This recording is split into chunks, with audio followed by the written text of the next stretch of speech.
De volta à nossa sala de embarque de hoje, com a presença do presidente estadual do PT, Ari Vanazzi. Nós conversávamos no primeiro bloco, presidente, a respeito desse momento que vive o Brasil, né, e como o PT sai de tudo isso que está acontecendo. E eu lhe fiz a provocação ali no final, né? Esse é o fim do PT? Algumas pessoas apontam isso, né? Como é que sai o PT de tudo isso? É o fim do PT? Vinha uma eleição municipal aí. O PT sai disso acabado ou é um novo começo? Olha, primeiro que eu acho que internamente do PT tem muita gente que achava que nós tínhamos decretado o nosso fim. Né? Tanto é que muitos saíram, né, do partido, procuraram outros partidos. Né? Segundo, acho que nós revigoramos a nossa ideia política a partir dessa crise institucional, dessa crise política. O partido recuperou a sua plataforma inicial, né, o seu programa inicial, não dos anos 80, né, mas a ideia de ser um partido que representa a classe trabalhadora. Nós entramos em janeiro deste ano, de 2016, numa situação dramática, assim, né, com dificuldade de sair na rua, dificuldade de conversar com o povo. Eu vivi isso todos os dias. Hoje, depois dessas manifestações, depois do nosso compromisso na defesa da democracia, denunciando o golpe, e agora ainda mais, né, na defesa dos direitos dos trabalhadores, não permitindo que haja retrocesso, garantir os direitos, eu diria que nós crescemos muito, né? Eu tenho visto isso na própria minha cidade, em outros lugares, que a nossa opinião, ela tem buscado amparo na classe trabalhadora. Nós estamos muito melhor hoje que nós estávamos em janeiro de 2016, o ano passado, em função desse debate político, dessa luta política na sociedade e a nossa presença, a nossa organização e a nossa clareza de não abrir mão daquilo que a sociedade construiu como direito dos trabalhadores. Então, acho que nós vamos para uma eleição municipal, né, de não decair, né, tentar manter o que nós temos, a possibilidade de ampliar os nossos espaços, mas fundamentalmente, na nossa opinião também, é que a nossa pauta política, a nossa estratégia, o nosso conteúdo político, ele está muito presente hoje do nosso papel que cumprimos na defesa dos trabalhadores. Que essa relação partido, trabalhadores, partido, movimento social, a gente recuperou essa relação, a gente reintegrou esse processo. Evidente que na sociedade tem outros partidos surgindo, tem outras ideias, né? Mas nós ainda eleitoralmente representamos e defendemos essa pauta que era a pauta que nós defendíamos na nossa história. As coligações nesse momento? Nós tomamos decisões firmes, assim, né? Justamente para apontar esse caminho e recuperar nossas raízes e o nosso legado histórico. Hoje o partido tem uma decisão que nós não faremos aliança com golpistas, né? Que é aquele cara que aquele partido, aquela liderança política, partido não, mas aquela liderança política que defendeu o golpe, que foi para a rua fazer manifestação contra o golpe, né? Esses caras, nós não vamos fazer aliança, não vamos permitir aliança. Agora, tem muita gente que também, dentro do seu partido, defendeu a democracia, né? Foi contra esse ato espúrio do golpe a nível nacional. Bom, esses são pessoas que nós podemos conviver e construir um programa para a nossa cidade. Então nós estamos dando clareza, nós queremos construir um campo democrático e popular, um campo de centro-esquerda, que vai ali nós, o PT, o PDT, o PCdoB, o PSOL, são esses os grandes atores que nós queremos construir, não só para as eleições municipais, mas também percebendo a dureza que será a nossa vida e dos trabalhadores no futuro, né? Voltando a Dilma ou não, né? Será um debate muito duro para garantir os direitos e apontar um caminho que seja, né, para avançar do ponto de vista da distribuição de renda e inclusão social. Então, esse núcleo político que nós queremos construir no debate eleitoral é também para uma luta política permanente da sociedade que vai se acirrar e vai continuar muito forte no Brasil da agora em diante. Ele não terá recuo, não terá calma, né, no país daqui por diante. Na Assembleia Legislativa, o PT tem feito aquilo que levantou e aproximou muito a massa trabalhadora e as classes, que é a oposição, né? Tem sido uma posição forte, veemente, contra o governador Sartori. Isso, de alguma forma, também tem tido esse reflexo? O nosso deputado na Assembleia tem cumprido um papel estratégico, assim, no nosso modo de ver, né? Além de ter lá um espaço para fazer o debate dessa questão democracia, em defesa da democracia, né? Das pautas institucionais nacionais do governo federal, que nós tínhamos implementando, e também de denúncia quando nós não concordávamos com as pautas que o governo estava implementando, né? Principalmente a questão do ajuste fiscal, que aqui no Rio Grande do Sul, boa parte do PT era contra aquela proposta da Dilma, né? Nós falávamos isso, né? Hoje, inclusive, ela faz autocrítica que errou em fazer aquilo, que, bom, enxergou, né, que nós estava certo e que também se errou e se erra, e agora tem que acertar, né? E aqui no Estado é evidente que o governo Sartori é um governo que não governou o Estado do Rio Grande do Sul ainda, né? Está o tempo todo, né, discutindo parcelamento de salário, não tem nenhuma política de desenvolvimento do Estado, não tem nenhuma política, né, de que seja capaz de aglutinar o setor produtivo, a sociedade como um todo, para apresentar uma pauta para a sociedade que faça o Estado andar, né? Evidentemente que nós vivemos uma crise internacional, uma crise grave do ponto de vista econômico, e se agravando ainda por causa da crise política, né? Porque isso é um elemento estratégico. A crise política ela é muitas vezes produzida para gerar uma crise econômica para poder enfraquecer um determinado governo, né? Nesse caso fomos nós, que fomos enfraquecidos por uma crise política e uma crise econômica, que também é uma crise internacional. E o governo Sartori não tem tido habilidade, não tem tido capacidade, né? E pior do que isso, né?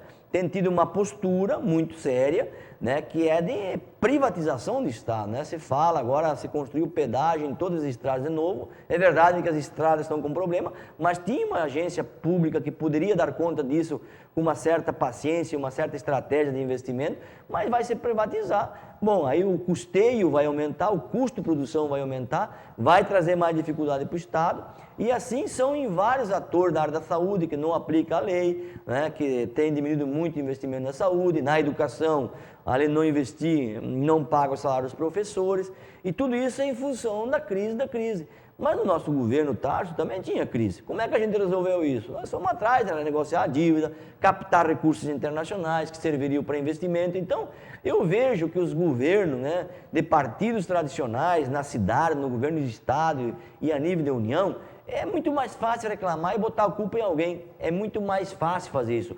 E nós não temos essa prática. Nós vamos atrás, buscar recursos, investimento, dialogar com a sociedade, tentar fazer o município, né, a sociedade se movimentar para poder ter investimento e poder crescer e diminuir o impacto da qualquer crise econômica. Esse é o objetivo. O senhor é pré-candidato a prefeito pelo seu partido em São Leopoldo. Isso deve ser realmente confirmado pelo diretório?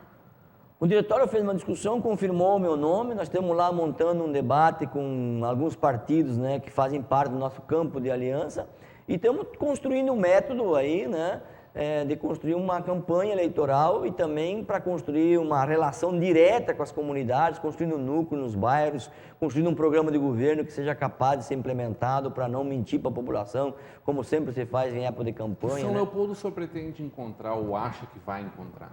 Eu acho que eu vou encontrar uma cidade completamente desmontada do ponto de vista de gestão política, né, e do ponto de vista financeiro, né? Vou dar um exemplo só para não me estender muito aqui, né? Eu fiz 70 milhões de obras no SEMAI, captei 70 milhões, fiz 5 reservatórios, 2 estações de tratamento de esgoto, captação da água, muitas redes nas vilas sociais, fiz 70 milhões de investimento no SEMAI e deixei uma dívida de 4 milhões e 800. Esse governo aqui, né, e dois deles são candidatos a prefeito, do mesmo time, né, eles não fizeram um investimento, pararam as obras que eu tinha começado, não concluíram, abandonaram aquelas que eu tinha deixado pronta, não é? E não fizeram uma obra e deixaram hoje, segundo o Tribunal de Contas, tem 22 milhões de dívida. Só de energia elétrica, parcelaram semana passada na Câmara 9 milhões de reais desde 2013, nunca pagaram energia elétrica no SEMAI, para tu ver a dimensão e o tamanho da crise. Só que a taxa da água na prefeitura, no meu tempo, que a maior para a população era de 38 a 50 reais, hoje o cara que mora na Brasa, o cara que mora lá na feitoria, paga 60, 70, 80, quer dizer, aumentou o orçamento, triplicou o orçamento, quadriplicou a dívida e não tem investimento para cuidar da cidade. Essa é a dimensão do Estado neoliberal, do Estado mínimo, né? Do acúmulo de riqueza, de usar o público para o privado. Quer dizer, então, esse é um problema muito grave que a situação vai ver. Sem falar na saúde, sem falar na educação, da limpeza da cidade, que é uma tragédia, né?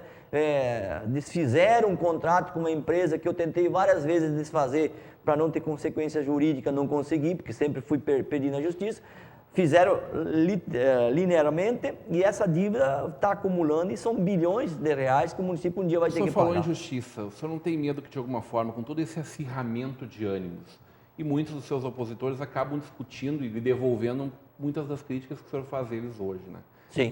De que essa eleição acabe judicializada? São Leopoldo, a nossa eleição será judicializada, né? Porque eles querem impedir a minha processo de concorrer via ações judiciais, né? Tentando não permitir o registro da candidatura, por aí afora. Então será uma eleição judicializada, porque eu tenho alguns processos que eu respondo por administrar a cidade, por fazer as coisas acontecer, né? Que é natural, todos os prefeitos, né? Que passa pela prefeitura, a sua grande maioria sempre tem processo, né? É meio que natural isso em função do entendimento que o Ministério Público tem, da necessidade do prefeito fazer, de necessidade do Tribunal de Contas fiscalizar. Cada órgão tem o seu papel, a sua competência, que é natural e é bom que seja assim.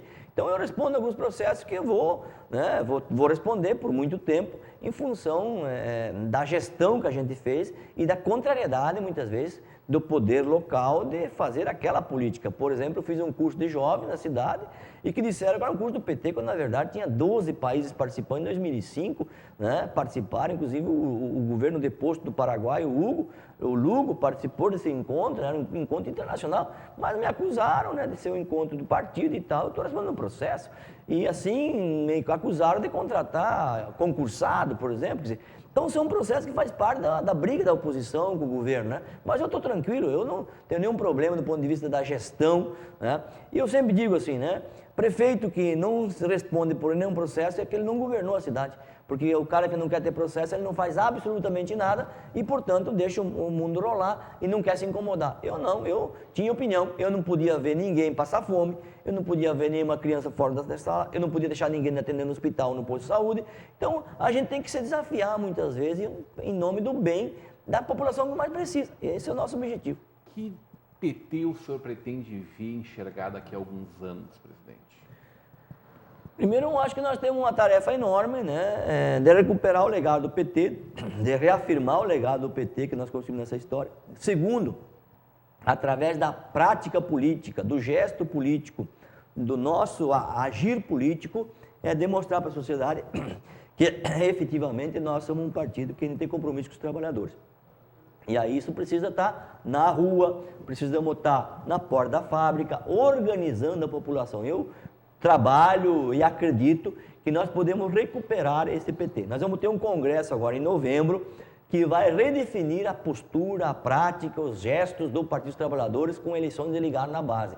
Esse encontro nacional, ele vai ser um grande divisor de água no nosso partido. Se o partido apontar para este caminho que nós estamos construindo, nós continuaremos sendo uma grande ferramenta de luta política, ideológica e de ter um lado na política brasileira que é a defesa dos trabalhadores, dos mais necessitados, da classe média que precisa ascender ainda, né?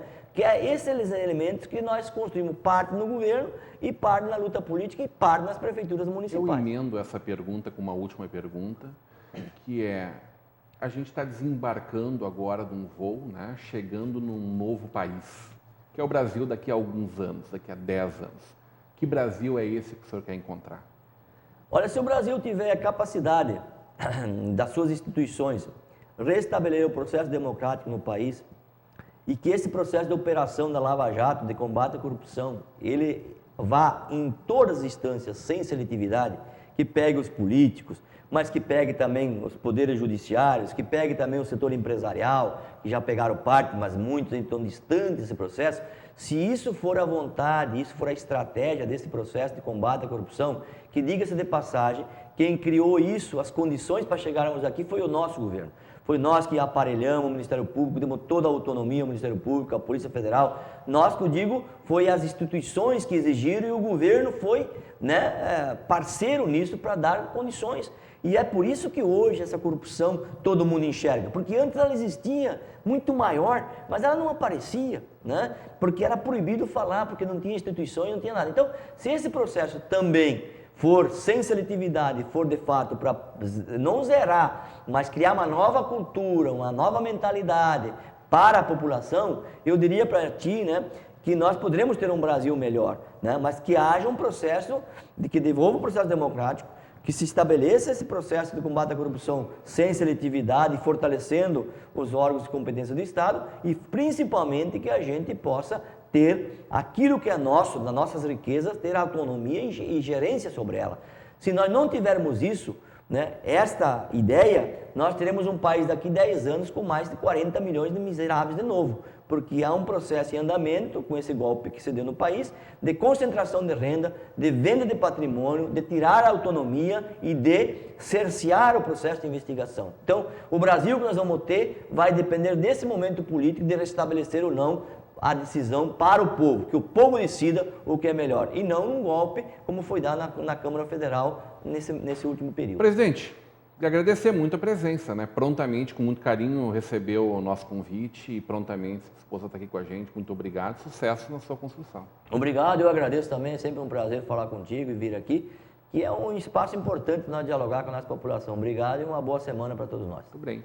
Continua agora com a programação da nossa rede de comunidade de